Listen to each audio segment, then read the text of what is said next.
مزيان اخويا ساعات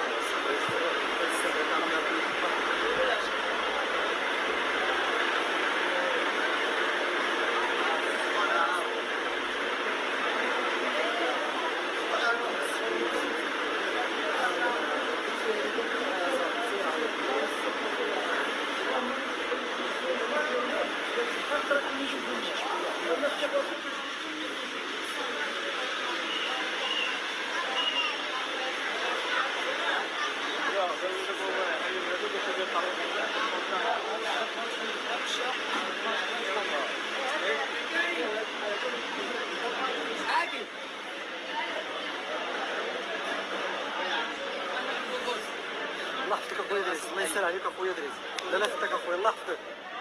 السلام عليكم ورحمة الله تعالى وبركاته، متابعي جريدة الحدث 24. مرحبا بكم معنا في هذا المباشر. فكنتواجدوا في المنطقة ديال واد فاس، متابعينا بالقرب من المارشي ديال واد فاس. فالطراكس ديال كتقوم بالهدم ديال يعني الأماكن اللي زايدة ولا الناس المخالفين للتحرير العمومي. تحية، الله يحفظك اخويا، الله يحفظك، الله يحفظك. كاع الناس المخالفين لتحرير الملك العمومي فكيقوموا بتحرير المناطق اللي محتلينها. متابعينا كما كتشوفوا معنا فاستنفار كبير هنا في المنطقه ديال واد فاس بالقرب من المارشي ديال واد فاس. هذا هو المارشي ديال واد فاس، هادو المنازل اللي بالقرب من المارشي ديال واد فاس كما كتشوفوا معنا متابعينا. واللي صراحه هذا الحي كان كيتعتبر من احسن الاحياء، الا انه بعد ما تم الاحتلال ديالو من طرف الباعة الجائلين. فالناس هنا الله يحسن لهم العوان مع هاد الزبال، مع هاد النفايات، مع الصداع، مع المخلفات ديال الناس اللي كيبيعوا ويشريو. لا حول ولا قوة الا بالله. غنرجعوا للمكان فين كاينه، الله يحفظك. فغنرجعوا للمكان اللي فيه مازال الطراكس كتهدم.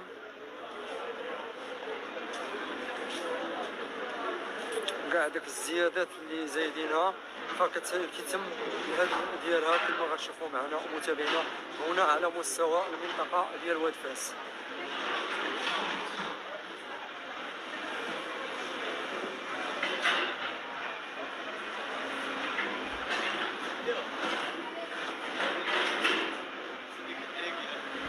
اجي اخويا، اجي لهنا يلا.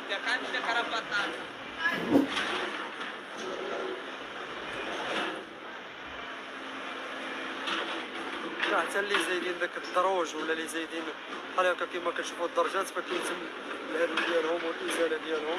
يعني كاع الحاجات اللي زايدين كيتم الازاله ديالها.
فشفنا اليوم حملات مختلفة في مختلف في بزاف ديال الأحياء، من بينها حي الأمل، باب السفر. أيضا كاينين الحملات اللي بداو في المنطقة ديال سيدي بوجيدة، مقاطعة جنان الورد. إضافة إلى هنا في مقاطعة المارينيين، فالحملة مازال مستمرة في المنطقة ديال واد فاس، وخاصة بالقرب من المارشي ديال واد فاس كما كتشوفوا معنا متابعينا. هذا الحي اللي كما قلت اللي الساكنين الساكنة ديالو كانوا كيعانيو. الحدث 24 الحدث 24 الحدث 24 مرحبا.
السلام عليكم.